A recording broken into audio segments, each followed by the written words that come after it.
Before the silver cord is snapped or the golden bowl is broken, remember your Creator. In the youth of your days, fix your eyes on the one who gives life meaning. Hear the conclusion of the matter. Fear God and keep His commandments. In a world of shifting vapors, this is the only foundation that stands. The winter is past. The King has brought us into His chambers. We rejoice in the fragrance of His name, more precious than the finest oils. Arise, my love.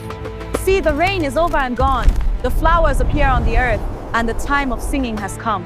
Life is blooming in the presence of the beloved. You are a garden enclosed, a fountain sealed. Within the walls of devotion, a spring of living water flows, sweet as the pomegranates of the field.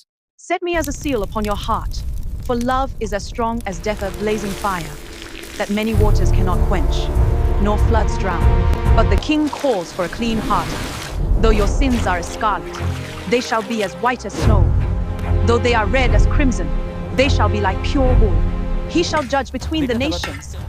They shall beat their swords into plowshares and their spears into pruning hooks. War shall be no more. Yet, look to the vineyard. He looked for justice, but saw bloodshed. Let our lives produce the sweet fruit of righteousness, for the glory of the King.